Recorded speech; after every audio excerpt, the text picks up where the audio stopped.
Okay. Again, just a quick introduction. Welcome, everyone, to our today's session on supporting your bright but struggling students. I am Leo Mapagu. I am the Executive Director for Santa Clara County SELPAs, and I am excited to be here to partner with REAL, a nonprofit organization working with our educators and parents to raise awareness about twice exceptionality. I think back in March 2020, Real reached out to me. It's almost a year, and finally we come to a product of that new partnership, and with our shared interest in collaboration to address the needs of our educators and our students with disabilities. Here we are on our project one, at least with SELPA. And I do want to state that I want to welcome everyone, but I want to make sure that we are here to recognize the importance of 2E. I was asked, why do you think it's important to hear, this message, this information? The Council of Exceptional Children recently had a critical conversations webinar about minoritized 2E learners, and 2E has gotten momentum on how we can try to marry 2E and students with disabilities. And it is important to recognize that we do have the 2E learners who are also students with disabilities. Without further ado, I know I'm gonna have to pass this torch to Terry Baldwin. Terry, tag you're it for now. Thank you. Hi, I'm Terry Baldwin. I'm the president of the Palo Alto Educators Association, and I'm just so happy everyone's here. Thank you. This is an important topic, and I've been kind of collaborating with REAL for a few years now. They reached out to me, and it's been a wonderful collaboration. They've brought stuff into our schools and in Palo Alto. So I'm just very happy to have this working relationship with these great people. So thank you for being here. Great. Thank you so much, Leo and Terry. Thank you to Santa Clara County Office of Education and to Palo Alto Educators Association for co-hosting this with us today. Just so you all know, we'd love this session today to feel as interactive as possible. So we welcome you. If you have questions at any time, you can use the chat or the QA function to send us messages. And later on in the session, we are going to be actually asking you to contribute thoughts and ideas by using the chat functionality. And we will have an opportunity at the end of the session to discuss questions and have time to talk and do Q&A. And also, as you know, you heard, we are recording. We're recording for distribution later, but we will turn off the recording before that Q&A session. So my name is Abby Kiergan, and I'm here today with Callie Turk and Yael Valek. And we are here today to talk to you about how to better understand your bright but struggling twice exceptional students. The three of us are parents who first learned about twice exceptionality through our own experiences with our own children. And then we really decided to dedicate ourselves to this cause. In fact, two of us are now doctoral students of education in this specialty area. And all of us bring our backgrounds as entrepreneurs, designers, researchers, and also teacher professional development creators to this work. So just to give you a brief overview of what we're going to do today, we're just going to start by explaining to you a little bit more about who we are as REAL and what we do as an organization, and a quick intro to twice exceptionality. Then we'll dig a little deeper into complexities of twice exceptionality, go through a few vignettes of individual students, and talk about their experiences and how we can support them in the classroom and at home, and talk about some tips, and then have some time at the end for reflection. So as Leo mentioned, REAL is a nonprofit organization. We strive to ensure that twice exceptional students, which is often referred to as 2E students, they thrive in school by raising that parent and educator awareness.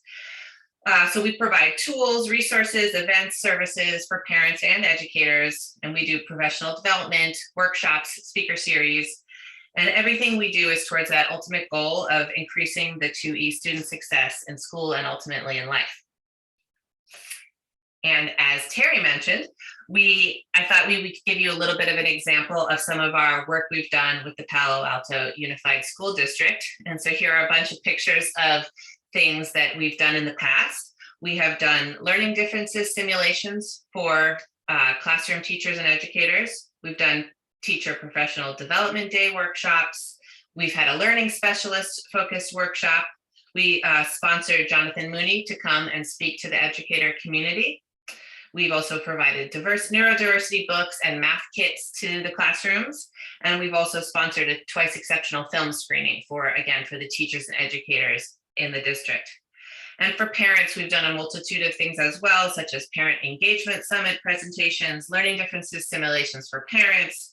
We've co-sponsored speakers, we've put on our own speaker series, and we've worked with several partners in the area, in addition to the Community Advisory Committee for Special Ed in Palo Alto, but also Parents Place and Parents Helping Parents and CHC. And we've got a bunch of tools and resources and a workshop menu for you. You can look on our website, which is real2e.org. If you head over to the educators tab, you can see what we've got. We've got a bunch of different workshops that we can bring to your school. We would happy to come and present to your community, to talk to you about twice exceptionality, do a learning differences simulation, talk about females and neurodiversity, or a variety of other topics. So just a quick brief introduction to what 2E is, so we can all be on the same page as we move forward today. So 2E students have distinguishing strengths as well as complex challenges at the same time.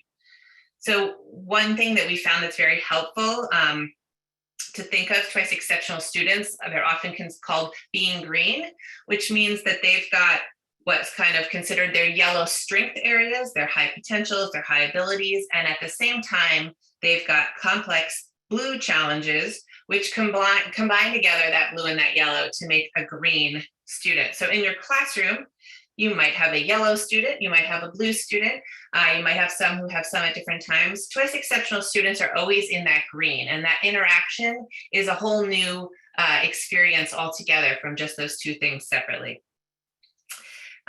There's a very well-known executive function and ADHD coach named Seth Perler, and as he says, in a nutshell, if you have a child that you know that's smart or bright, but who struggles to show it, they may be twice exceptional. And in fact, about 5% of kids are 2E. Some of the challenges that 2E students might face are specific learning differences, such as dyslexia or dyscalculia, ADHD, oppositional defiant disorder, anxiety, autism, or any of the 13 disabling conditions under IDEA, which can qualify as a challenge. It's also important to approach twice exceptionality through the lens of DEI, diversity, equity, and inclusion. Twice exceptional learners are really more likely to fall through the cracks than children who experience a learning difference without that accompanying asynchronous development in their strengths. Their challenges can often be misdiagnosed or are very difficult to spot given that dual nature of what's going on. And these twice exceptional students are really a subset of the broader neurodiversity community, and the neurodiverse community is really a group that deserves a seat at the table in any DEI conversation and discussion. And it's also important to note that the challenges of twice exceptionality can often be further compounded if a student is a person of color. In that case, many people in the 2E community refer to these students as thrice exceptional because they live at that intersection of race, learning disability, and high ability. And then before we really delve even deeper into twice exceptionality, I'd just like to let you know that everything we're going to be presenting to you today and discussing with you today is based on research. And these are 3 actually really great research references. So after our talk today, we'd really, if you're interested in learning even more, we welcome you to come back, look at the slides, go and check out these research references, or you can always reach out to any of the 3 of us for more references or more support.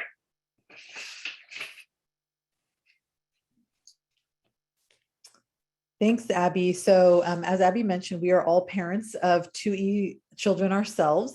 So I wanted to give you an example from my own son about changes that are possible in the classroom for students like him.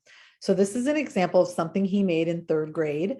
He was exceptionally bright and engaging, but getting him to do classwork was difficult if it wasn't in his area of interest. So that may already make you think of some kids in your own classroom.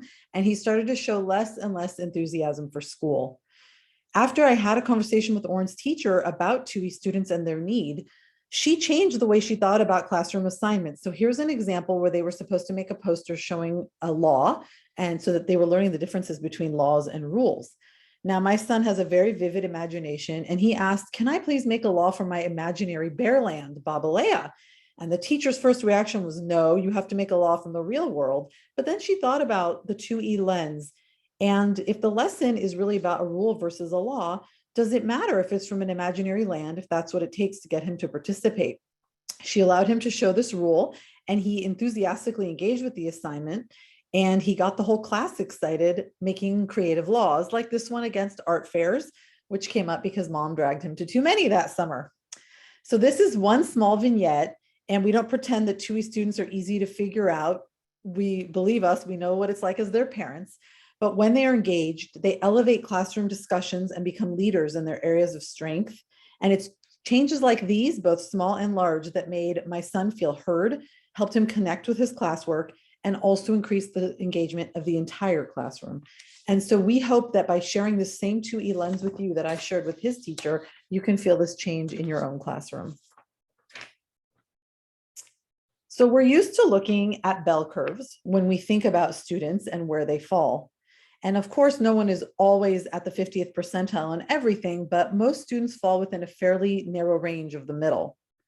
2E kids display much more extremes on either end of the curve, and they do so regularly, not just in one math unit. It's who they are and how they show up consistently. In this example, you can see this 2E student has a general intellectual ability that is extremely high, and so is their mathematical reasoning.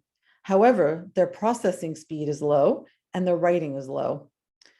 So although it's on the low end of the middle, there was a huge gap between these scores on the curve. This child's math scores show up as just above average. So why is he having so much trouble completing basic assignments and having anxiety during math?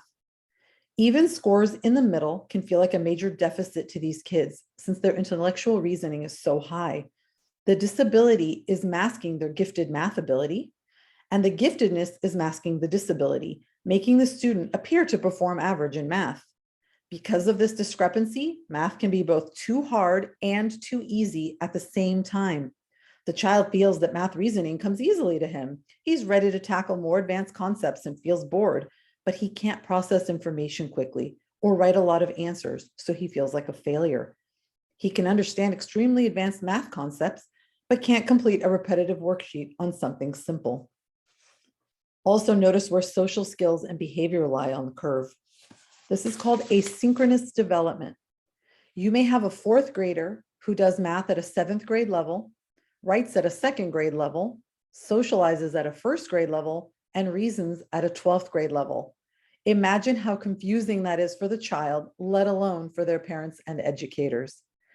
This is just one example of a 2E bell curve. Every child has a different chart, which is another reason 2E students are tricky. A 2E child could also be super strong in writing and have no interest in math. So 2E individuals are change makers in the world, and we're going to share some of them with you and some of the strengths that come with being a 2E to show why it's important to nurture these kids in the classroom. So people who make connections across disciplines, like Steven Spielberg, have advanced 3D spatial perspectives and thinking, like Steve Jobs, and are good at narrative reasoning, recalling stories, episodes, and concepts like Whoopi Goldberg. These can be traits of people with dyslexia. Creative, out-of-the-box thinking like Dave Pilkey. Enthusiasm like Simone Biles. We want her enthusiasm. And risk takers, adventurous, seek novelty, and curious like Richard Branson. These can be traits of people with ADHD. knowledge, skill, passion, and motivation in interest areas like Sir Anthony Hopkins, intently focused on details like Dan Aykroyd, a logical thinker and honest like Greta Thunberg. These can be traits of people with autism. So as you can see, these are all world change makers that we would love to nurture, but imagine what it must have been like for them to be in a K-12 classroom.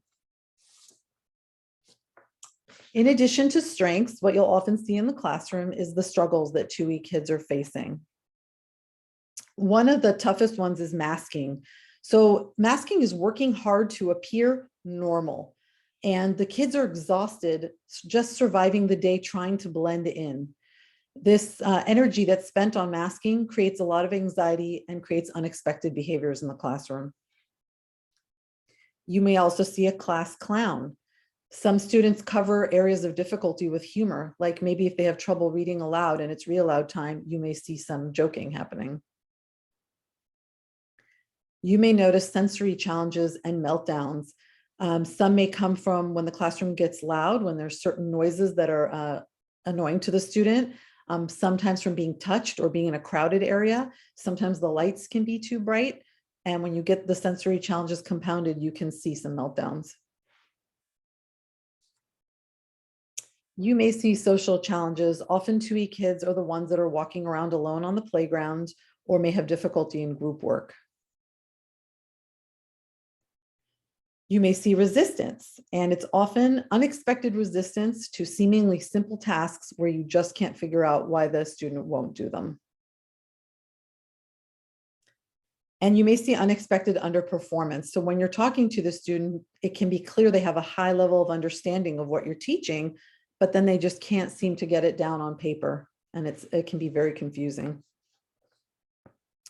And all of these together, the masking and the social challenges and the academic challenges can lead to a high level of anxiety. And often that's what leads parents or educators to seek more evaluation to understand what's going on with the student.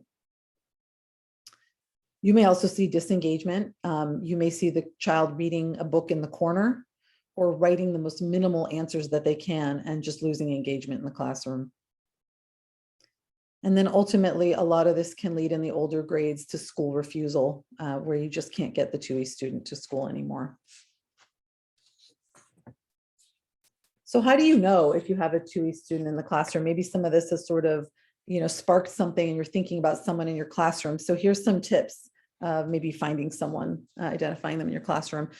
So you'll notice that there's high cognitive ability, but lower than expected achievement, even if they're at grade level. You'll see that they excel and participate well in areas of high interest, but they appear unmotivated or lazy in areas that they're not interested in.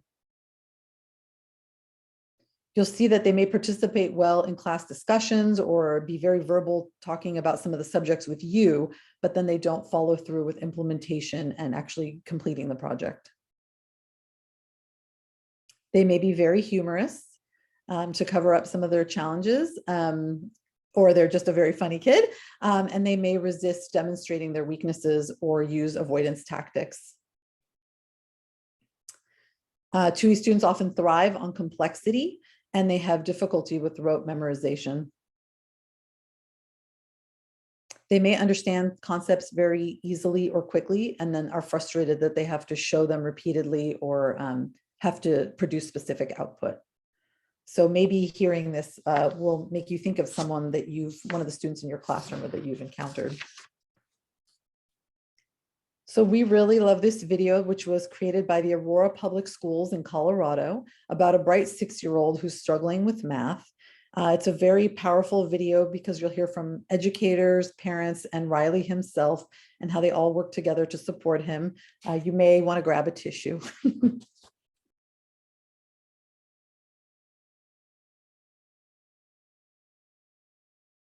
Hard for people to understand, like, oh, he's so smart, he should be able to. And it doesn't work that way. There's no should, you know. Often their disability can pull down their area of strength so that they look just average in a classroom. They look like they'll do fine with general classroom supports. The teachers thought that he moved around too much and everything in class, and he didn't pay attention, but then the teachers would ask him after they went over it, like they would read a story, and he could tell you all the details in the story, and he could give you the sequence of what happened in the story, but it just seemed like he was not focused. And sometimes their gift and their disability mask each other. And so it's really hard to untangle. And the most we got usually was like, you know, he was a behavior issue, and so it's like, well, what's going on? Because he's not a bad kid, you know, so there's got to be something more to this. And the most important piece to remember is that we have to identify their strengths and program for that first. That's how a student will feel valued, engaged in the classroom, and like they have a piece of the community that they fit into. And then we can accommodate and plan for their area of disability. We first assumed giftedness and that maybe there was some boredom and maybe this was the behavior challenge. And so we asked to have him tested, and we didn't know at the time that he also had the autism diagnosis. I've realized that Riley isn't limited in math just because he can't read the questions. He, you know, as long as I can read to him, I mean, he can understand and, you know, do all of the work that everybody else in that classroom can do. For Riley in particular, that's opened up just so much in terms of him feeling like he has strengths and he has things to bring to the table, which some of our kids on IEPs don't realize. Just because they struggle in one aspect, that doesn't mean that that's the whole kid. Writing, you gotta like write a whole summary for like a few days, and math just takes like you answer the questions. That's like all you gotta do. When we have a good team and we have people that are listening to us, it's night and day.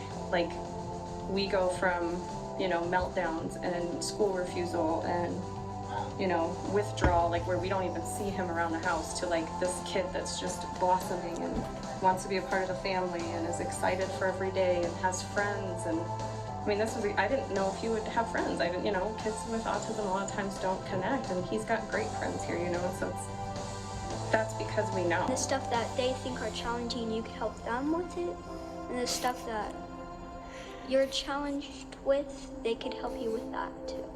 So it's a team effort.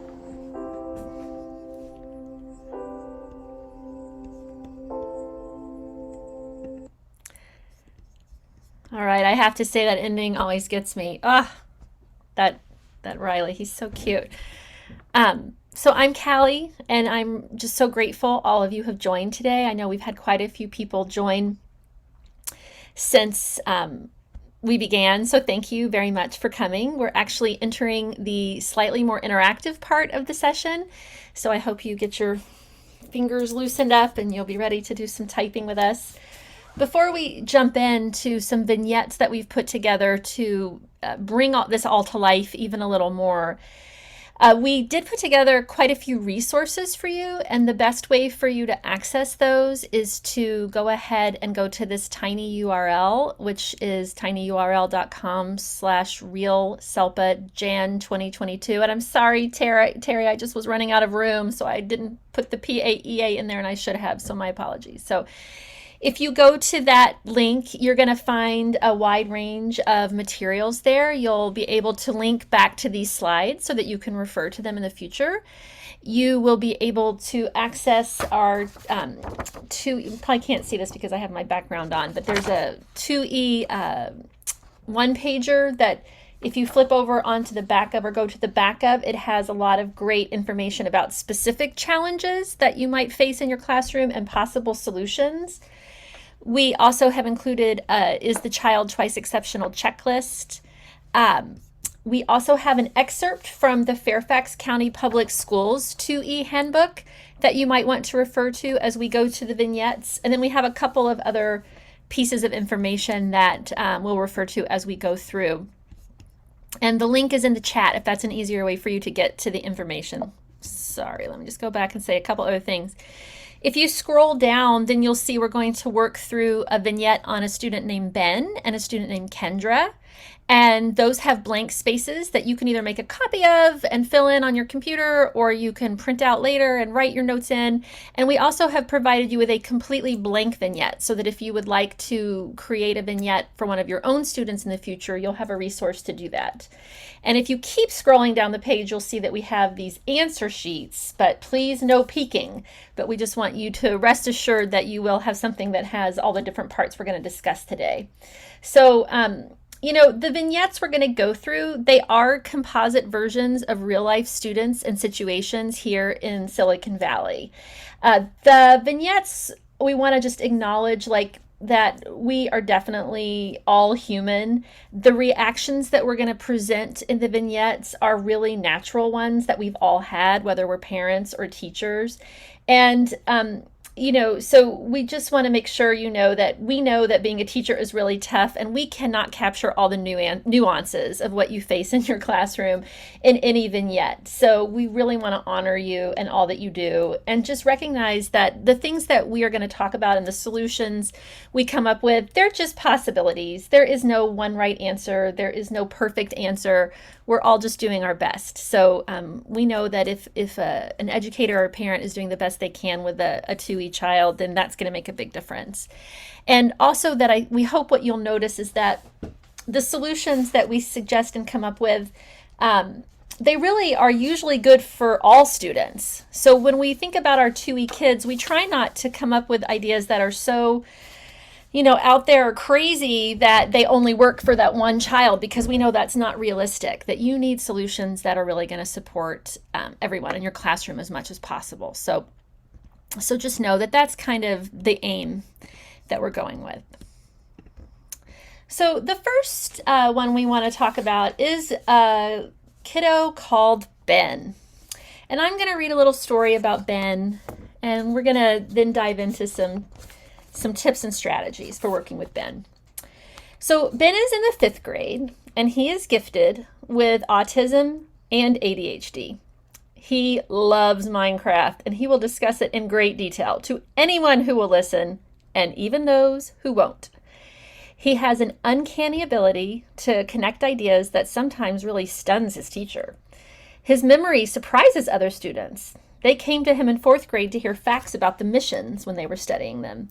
And he really loves to ham it up when he gets to act out class projects. He came into the 5th grade with Smarter Balanced test results showing that he is performing above grade level in math. And he received an 80% on the pre-test for the new math unit on volume. He keeps asking for harder math. Math was scheduled just before lunch last Friday. During lesson time, Ben refused to sit on the rug, which led to a power struggle with his teacher. He was messing around all during math work time, doodling and reading books despite reminders to stay on task. Just before lunch, the teacher told Ben, "I noticed you didn't make good use of your time. You're going to need to complete this work, either at recess or as homework in addition to the regular math homework. You asked for harder math, but I can't give you harder math if you won't complete the basic math first." Ben got mad. He yelled loudly, threw his math book on the ground, and stormed out of the classroom. So in this scenario, the teacher's seeing quite a lot of strengths. He has a very high math ability. He has an amazing memory for facts. He makes really wonderful idea connections, and he really is great at showing mastery in creative ways. But he's messing around a lot instead of working. He's yelling and throwing books sometimes. He won't sit on the rug. And sometimes he even storms out of the classroom. So this teacher may not know a lot about twice exceptional learners yet. And so their perspective before they learn about 2E might sound something like this. Hi, I'm Ben's teacher. You know, Ben just seems to be lazy. I gave him so many reminders and he still didn't do his work. And he has a behavior problem. I'm tired of his blow-ups. This math should be easy for him. I don't know why he can't just get it done. I can't give him harder math before he shows me he can do the basic math. Right now, I'm very frustrated. On a scale of 1 to 10, I would give it a 9. I think that what I'm going to do is tell Ben that his behavior is unacceptable. I'll tell him that this should be easy for you. Why can't you just get it done? I'll have him try to complete his work during recess, and I will not give him any more advanced math. So in this situation, Ben is likely to continue tuning out for math. He's probably going to keep having meltdowns when he's pushed, and the teacher is probably going to keep feeling pretty frustrated with the situation. So before we talk about how we can rethink this child situation and how to work with them, we really base a lot of our work in terms of reframing and how we're looking at the child that we're working with, and really adopting that approach that Ross Greene suggests, that kids will do well if they can. And that a lot of times what's going on with our 2E kids is that it's not that they won't do something, but they can't do it yet. And what we have to do is really change our own mindset as the adults in their lives and just become a lot more curious about what is going on with the child. So instead of assuming that a child won't do something, start thinking about what might be happening that makes it so that the child can't do something yet. So we shift from being more judgmental to being a little more curious. We change our view of the child from maybe someone who's being willful or defiant to maybe someone who has too many stressors in their life, or a skills deficit, or maybe a sensory issue. Something is going on, and understanding that there's something with this child that is making this difficult for them. And that helps us with our thinking. We move from thinking about they just want attention, or they're lazy, or they're obstinate, to what is getting in their way? How can I be someone who can help this child? And that really helps us then have a different response to the child. So instead of kind of offering rewards and punishments and just sort of more simplistic ways of trying to get the child to cooperate, what I'm really trying to do is figure out what the barriers are for the child, remove those barriers as much as possible, or work with the child to figure out how we can work around some of the barriers. And this changes the child's experience completely. They move from feeling frustrated, guilty, ashamed, embarrassed, to really feeling like they are in a supportive relationship and that this is an adult that they can trust. Now, I want to acknowledge before we move on that this all looks very easy in this lovely graphic, and it sounds super easy on paper. And it's hard to do. And I think one of the things we want to acknowledge is that we have to be able to care for ourselves, and we have to make sure that we're walking into a situation with as much emotional regulation as we can so that we can help them. Kind of like putting on our own air mask to help the one who needs the help. So just know that you'll do better or worse with this on certain days depending on your own emotional regulation, and that's okay. You're human, and our goal here is to raise these kids into full-grown humans, and it's good for them to be working with humans and see the true human experience. So now let's think about what Ben's perspective might be, because in our story we really didn't get a clear enough view on what Ben's perspective is. I'm Ben. I'm tired and I'm hungry for lunch. It's been a long morning. I don't like sitting on the carpet so close to everyone. It's making me feel uncomfortable. I already know this math and I still have to do so many repetitive problems. Writing is hard for me. I can't write that many answers. I'm stupid. I can't even pay attention to easy math, even though I wish I could do harder math that's more interesting. And now I might miss recess and my body needs to run around. Or I might have extra homework on top of regular homework, which is already very stressful for me. So we can see that with Ben, his ADHD and his autism are causing experiences for him in the classroom that maybe aren't as obvious on the surface, in terms of the sensory issues on the carpet, in terms of the need to move his body. His strength in math is making it harder for him to really want to do a lot of repetitive problems. Because he has some writing challenges, it might be daunting to think about having to write so many different answers for something he already knows a lot about. So Now we have a better understanding of what's going on for Ben and his experience. We've been able to reframe our perspective based on understanding Ben better. So what might be the teacher's thoughts now that they have this twice exceptional perspective? Oh no, poor Ben. He's really having a hard time. Couldn't hold it in any longer. He must feel really bad inside for having to react that way. And he was having a hard time focusing. I bet he's getting hungry and didn't want others, he didn't want to touch others on the rug. He's really had to work hard today. He must be tired. I wonder if this math is too easy for him and he's frustrated, but at the same time, writing is difficult for him. Maybe the worksheet has too many problems on it, and so it's a little overwhelming for him. Right now, I'm still a little bit frustrated, but I'm on a scale of 1 to 10, I think I'm about a 3. So with that reframed perspective, the teacher's stress level has gone down, and also the teacher has that better understanding of what it might take to actually help Ben. But before we jump into brainstorming, and now that we've reframed our thinking, what can we actually do to help the student? Like, what are some of the top tips and strategies for actually working with these kiddos? So the first one we always give, and if you only remember one thing from this presentation, this would be it. And that is to do all you can to connect with these kids. These kids thrive so much better in a classroom where they are known and cared for and really believe and trust in their teacher. So, really taking that time to get to know the child, whether you have time to talk to them outside of class, like at recess, or you can do little one-on-one meetings with some of the students, doing strength-based activities throughout the year, learning about their interests and learning preferences. These are all things that will help you establish that relationship. And they really do rely on that trusted bond with their teacher for motivation. And you will get so much more out of them, even in their area of challenge, if you have that really strong bond with the student.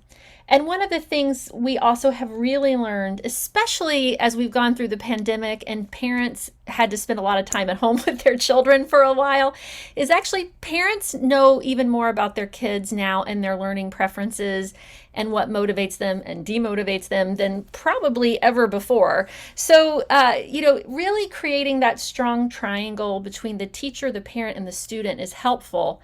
And even more helpful is getting out of the mode of just talking about what's happening now and maybe what the challenges are now, but really getting everyone to think about what could be for this student. What would just be a fantastic outcome, a goal, something this child would love, who this child could be, and have everyone working towards that really elevates the conversation and deepens that connection that there will be between these three people. We have other top tips that really are very important as well. The first is for our 2E learners, it is so important that they get to have time in their day where their strengths and their passions shine. They spend so much time thinking about what they are not good at, but they really will engage best if their passions and strengths are woven into their schoolwork. So maybe the child doesn't like math, but loves Pokemon. So maybe there's a way to do some Pokemon math problems. Or maybe the child doesn't like to write, but is passionate about sharks. So how about giving them the choice, instead of doing the regular assignment, to research sharks and make a PowerPoint presentation to the class? There are so many different ways that you could work on strengths and passions. We could do a whole other workshop just on that. But just even thinking about it and looking for those ways is super helpful for these kids. Part of that reframing that is so important is just around the curiosity and empathy. And there is almost always some kind of logic to frustrating behavior. They don't tend to give teachers and parents a hard time just to give a hard time. Usually they are having a hard time.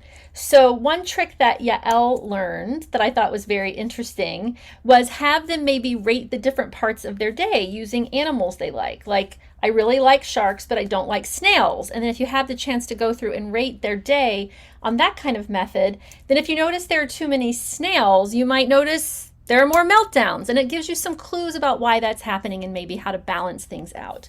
So there's lots of ways to really think about being curious and empathetic, and you all will find your own, but that's just so important that we continue to want to learn more about these kids and don't close the doors on them. And then we talked about the asynchronous development before, and this is just something that it can be very hard for us to get our heads wrapped around, but can be such a wide difference in a child's skill level if they're twice exceptional. And we have to be able to be flexible in our minds about that. So they might be excellent at math and really struggle with writing, or they might have an amazing imagination, but then not be able to actually produce anything because they have some kind of other writing difficulty. They might be someone who has an amazing imagination, but they can't read very well yet, which is because they might actually have dyslexia. So it's just really important that we are remembering that these are children who are experiencing exceptional strengths and great difficulties. And so we need to really be able to adjust around that, which takes sometimes some mental gymnastics. And a lot of this leads into just adopting flexible approaches as much as you possibly can. So a lot of school districts in our area are adopting universal design for learning, which really integrates a lot of these concepts, giving kids multiple ways to enter into a unit, whether that's reading or watching a video or acting something out or doing a simulation, and then thinking about different ways that the child can exit out of a unit. Is there a way for them to show mastery that maybe is a little different than what you expected? Can you give them choices in how they do it? Could they write an essay or put on a play or do a presentation or design something or create something or build a Lego set? There are so many different ways that we can let kids show their mastery. Of course, there are times when the child has to show you they can write.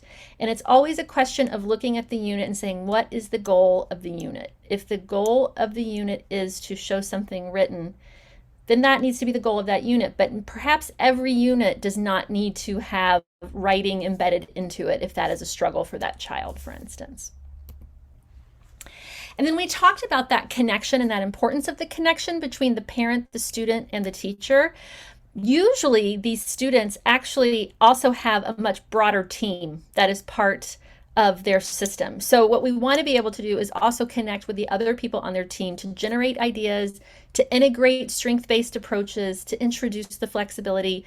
So whether it's an OT, a speech and language therapist, it could be a reading specialist, there are all different kinds of people who they may be working with, the school counselor, the school psychologist, and we want to make sure we're really working together as a team to come up with solutions. One of the resources we wanted to make sure to point out to you that you can access later that might be helpful is these are what we are calling the 8 strength-based activities to kick off the school year, but they really can be used at any time. And if you want to access this blog post, you'll find a list of activities that can really help you get to know your kids. Now, what I want to say about this is some teachers really do a great job of taking time to get to know what their kids' interests and learning preferences are. What is the level up step is when you actually use that information throughout the year in your curriculum design and in your classroom. So we do hear some people will say, oh, my teacher got to know me, but they didn't ever use it. So please try to find ways to actually use the information you gather throughout the year. And we do have some examples of how people have done that, if that would ever be of interest to go deeper. So let's get back to Ben. Let's start thinking about some strategies that could help Ben. And this is where we were hoping you all would hopefully get in the chat and suggest some ideas you have now that you know more about Ben. You have that reframe perspective. You have some ideas of the top tips for working with these learners. You can actually refer to, like I said, the back of the 2E fact sheet. I'm going to have to change my video so that you can actually see it. Let me move this. So it looks kind of like this on the back. And that's still not great with the blurring, is it? But I can't show you my background right now. And then there's the Fairfax County one. Those might have some ideas for you. Go back to this. So any ideas that you can put in the chat that you might suggest in terms of helping Ben, who's having a hard time, who got very upset, who doesn't like sitting on the carpet, who was hungry, who the math is too easy, but the writing is too difficult. Give choices. Yeah. Can you think of some specific choices or choices you might offer? We were thinking in this case, like in terms of choices, we know that Ben tested out. He tested out of 80% of the content in the pre-assessment. And so maybe there are parts that he could skip because he's already shown mastery of those parts. Yeah, less busy work. Oh, I love that. Opportunity to help a peer with math. Yeah. Text to speech. That's great. Snacks available and a plan in place for when he is hungry, so that is not an issue. Yeah. Quality over quantity, getting to know the student, collaborating with him to decide how he wants to submit his writing. Oh yeah, that's great. Yeah. Allow him a menu of different activities that will show his strengths, and then he can choose what he wants to do. Yeah, that's great. Does anyone think of like a specific unit or lesson that they do where they could build something in like that?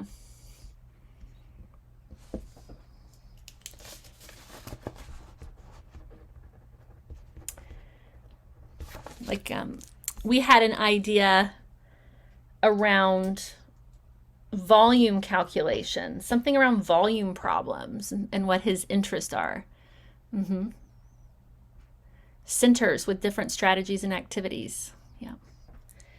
We were thinking you could tie the volume problems into Minecraft volume calculations.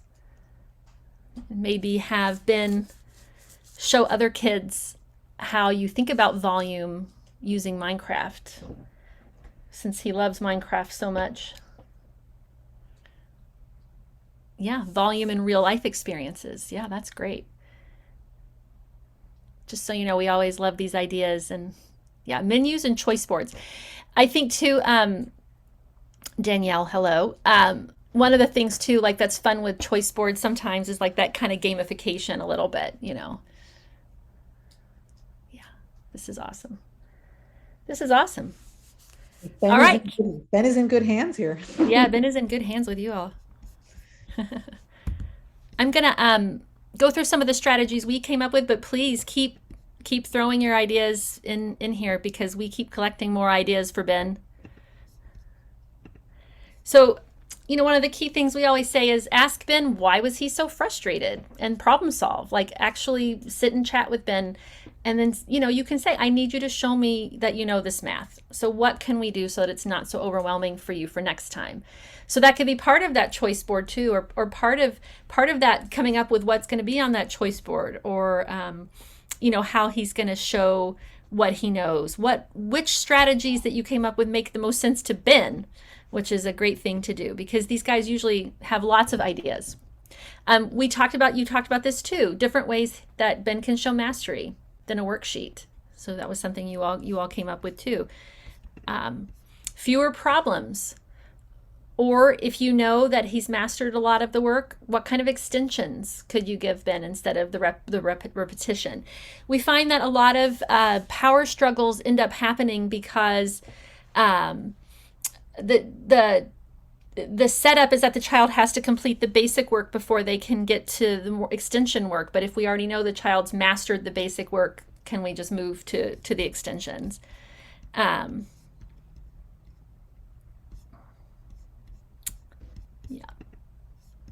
So we talked about this too, skipping the parts you pre-tested. How about just allowing him to take breaks between problems and maybe talk to him about, rewards that are valuable to him that he might look forward to.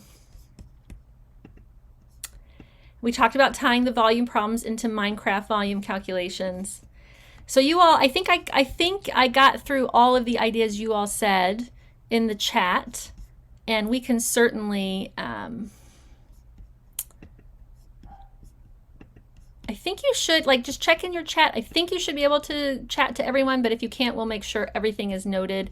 And I think we went through all of your ideas, and I think we covered this really well. And so let's just say, to wrap this one up and move on to our next vignette, what really happened in this situation was the teacher did some joint problem solving with Ben, really got to the root of the problem around that need for movement and the sensory experience and the desire for more interesting work. And they'd agreed on solutions to try the next time. And because of that, Ben really developed a great deal of trust in his teacher, and he felt really connected to her. So Ben was having fewer meltdowns and really a lot more excitement about math. And because of this, the teacher and he decided that he would start actually a Minecraft math club. And that really got a lot of the kids in the class more excited and to work with Ben, which really helped then also with his social skills. And it made math more interesting for everyone.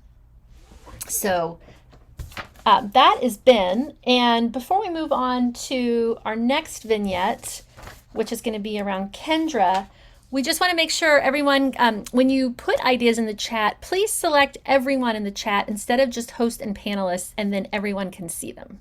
We believe that everyone should be able to do that because we have someone here who did that, and we're going to copy and paste all of the people's ideas that you guys had into the chat for Ben. And then as we move into Kendra, please feel free to weigh in the chat. Okay.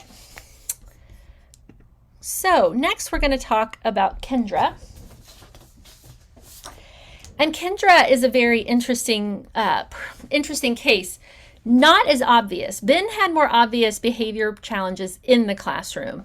Kendra's behavior experiences are not quite as obvious. So I'm going to share Kendra's story with you. So Kendra is a bright 8th grader. She appears to be doing fine in school, but she's quietly struggling. She was diagnosed with dyslexia in 5th grade, so 3 years ago. She has deep knowledge and interest in science and math, but she finds it terribly difficult to express herself through writing and to keep up with all of the required reading, especially as she's going through these more advanced grade levels. She misses points on assignments that have a lot of writing or that require students to explain more.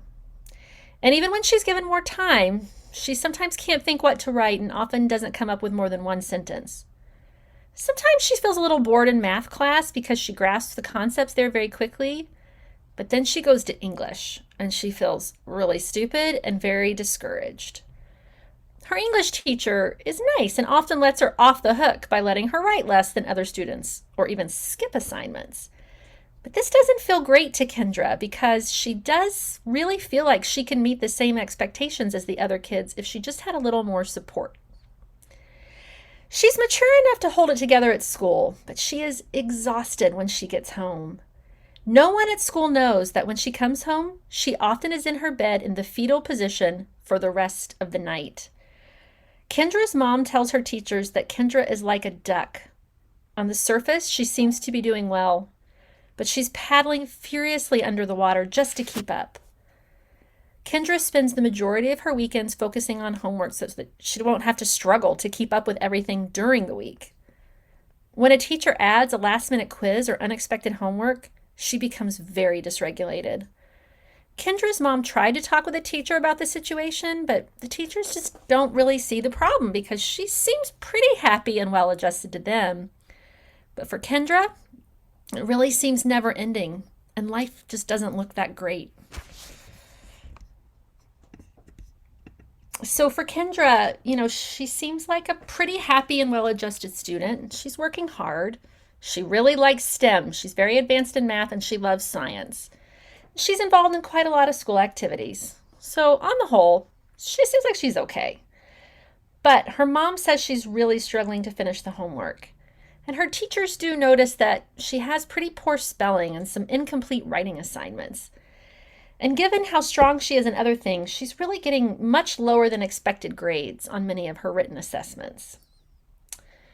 So what would a teacher who hasn't had any training on twice exceptional kids possibly think in this situation? Hi, I'm Kendra's teacher. I just don't know why Kendra's mom keeps bugging me. Other kids are struggling way more than her. I don't believe it's taking Kendra as long to get her homework done as she and her mom claim. Sure, Kendra does seem to have some trouble getting her ideas on paper, but that happens to a lot of kids. And if there really were a problem, I think Kendra would self-advocate more and send me an email when she's working on that homework. I don't hear from her, so I think things must be okay.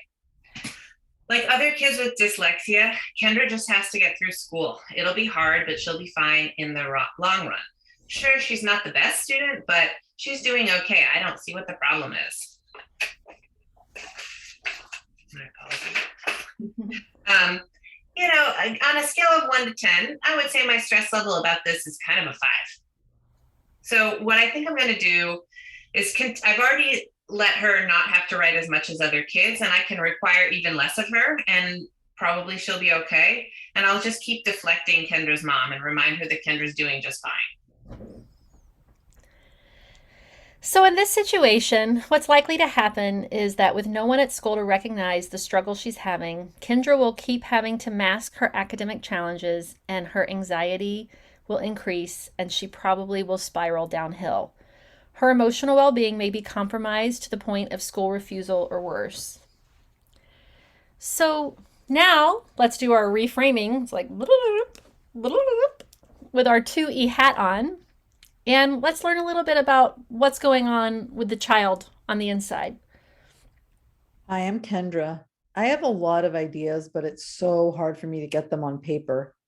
I'm worried my friends will think I'm stupid because I write so much less than they do. I could do more if I had more help. I need to email my teacher, but I'm afraid they'll see how awful my spelling is. I'm so embarrassed. I hate my life. All I do is work on the weekends so I can make it through the week, but I'm exhausted every night. There's no end in sight. So with that reframe perspective, assuming the teacher has had that chance to be curious and really work with Kendra a little more and talk to Kendra's mom some, what would the teacher's 2E perspective be? Wow, I learned a lot from talking to Kendra's mom. I had no idea school was impacting her mental health so profoundly. I see that with more support, Kendra could work at a much higher level and feel more accomplished. And that seems like something that's actually really important to her. She knows she can count on me to help her stretch and grow in a safe way. Kendra has a lot to offer to our classroom. It'll be tricky to focus on her strengths without creating that stress, but I feel confident if we work together as a team, we can make progress. My stress level now on a scale of 1 to 10 is about a 2.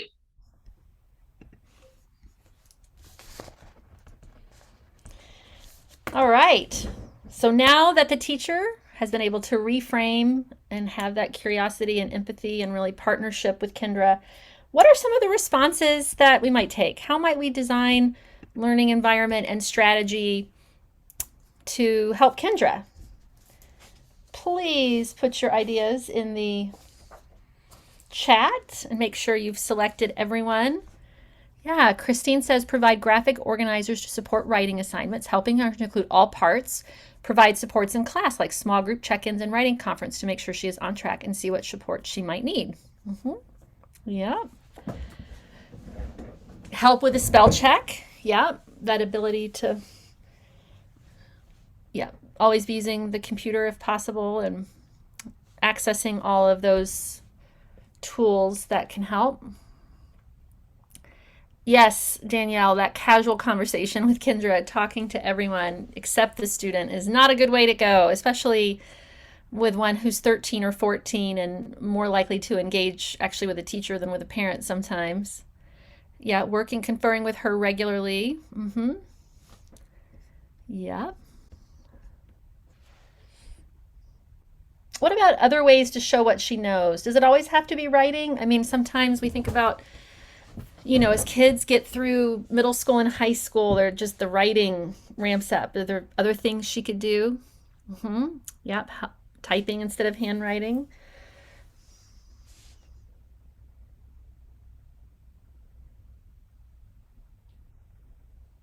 How about anything we could do to, showing through video clips, presentations, iMovie.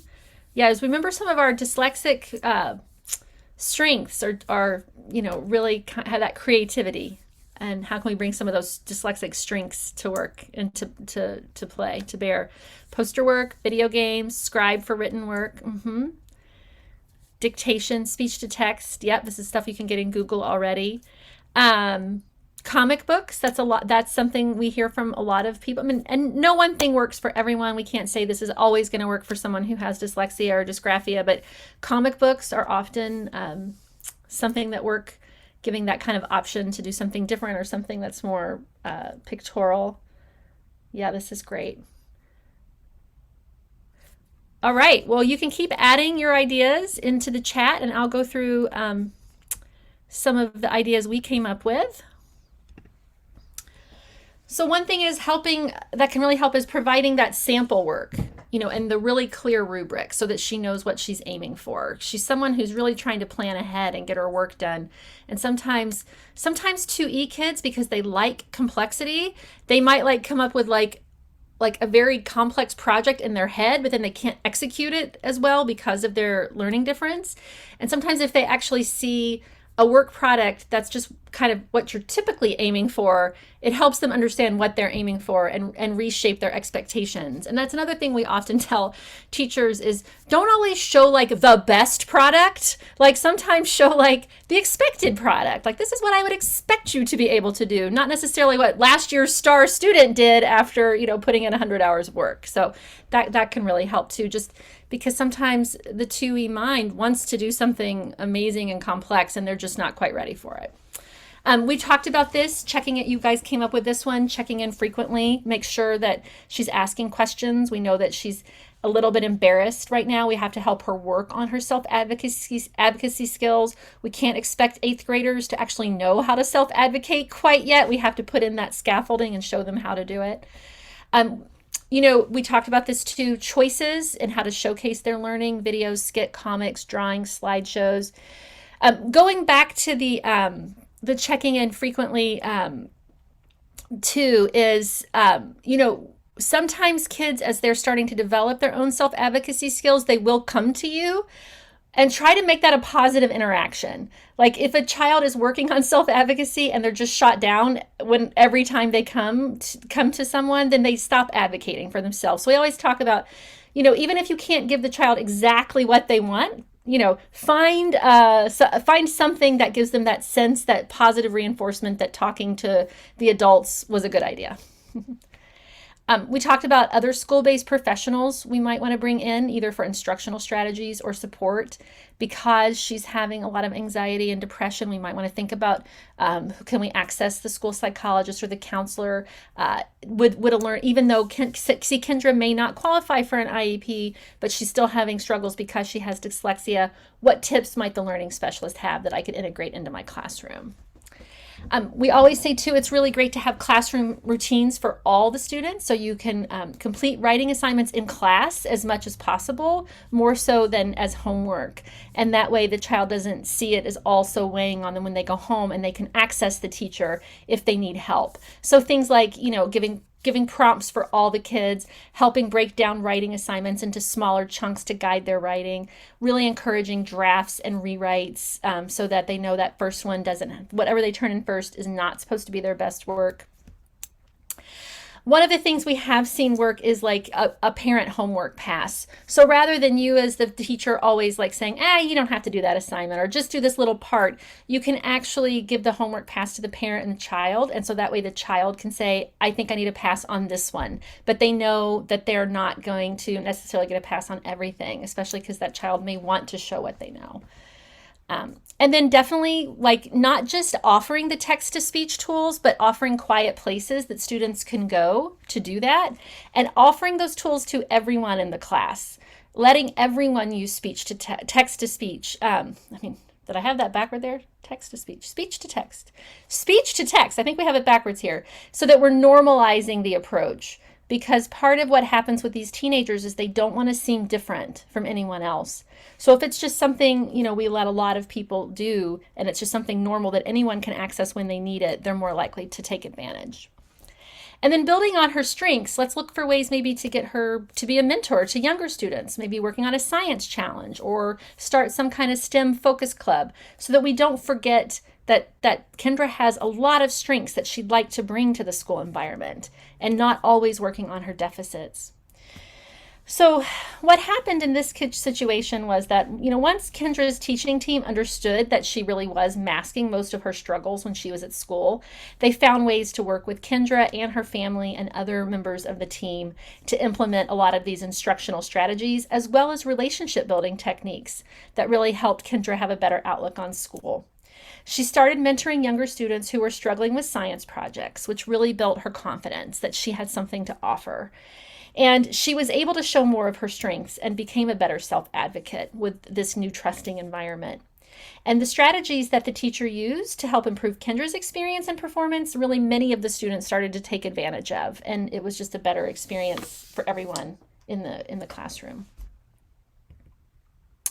If you really want to go deeper on supporting struggling writers, we hosted an event in November with Dr. Susan Baum, who's one of the leading experts in twice exceptionality and working with students in the classroom. And this was a very powerful presentation, and the link to it is in your resources, and I highly encourage you to check it out if this is a problem that you find you're facing a lot. We find that anxiety and writing challenges tend to be very pervasive across the twice exceptional community. Before we shift to questions and answers, we know that quite a few people who are attending today are actually coming to us from the special education world, and thank you so much for what you do. We know right now it is a very difficult time to be working in special education, so thank you for that. And sometimes people will think that twice exceptional kids cannot or don't qualify for accommodations or direct services, and that's actually not the case.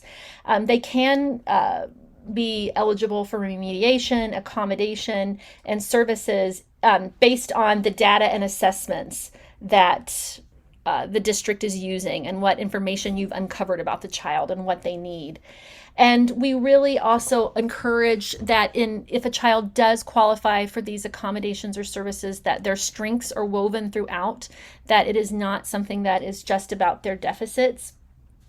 Some of the kinds of accommodations we've seen in 504s are, like we've talked about, alternative ways of demonstrating mastery, having access to challenging activities, really minimizing the repetitive tasks, giving them choices. These kids often struggle with group work. They often have social challenges, and they need that scaffolding and support to really learn how to work effectively in a group. And then leadership opportunities actually are a great way for them to develop skills and work on some of their challenging areas.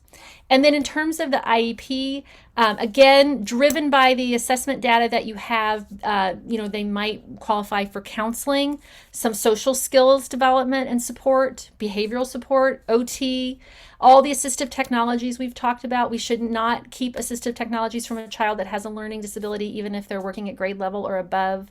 They often need help with their executive functioning, and they, especially if they have dysgraphia, dyslexia, or dyscalculia, probably will qualify for some kind of specialized academic instruction in math, reading, or writing. One other little tip I wanted to note before we go on is, please try your best to the extent it's possible not to pull kids out of class during the time that their main class is working on their strengths. That is a common thing that people will do. Oh, you're good in math. We're going to pull you out for, this other thing during math time. But that is really, really hard on the child. That means all day they are only working in their deficits, and they never get the chance to have those moments of joy. And in the middle and high school, we say, if it's possible at all, try not to replace their elective time with their remediation and intervention, because that's when they can shine. That's when they're going to be able to develop the skills that are going to make them the person they're going to be. So that's not always possible, and we know that. So we're just saying, do your best, please, and keep it in mind. And also think about ways to integrate their strengths and interests into the services that they have.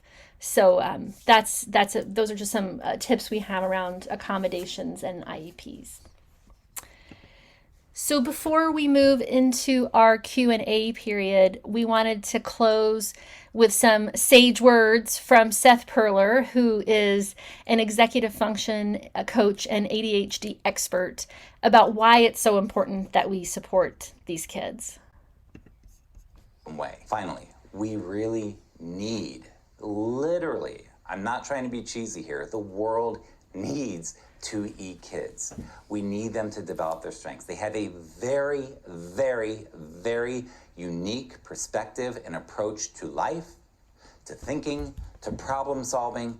We need them to develop their strengths and their talents and their passions and their interests. We need them to feel good about who they are. As a culture, as a world, we need them, but also just for themselves to have a great quality of life, to be able to self-actualize, to be able to feel happy and successful. That's what we really want for our kids.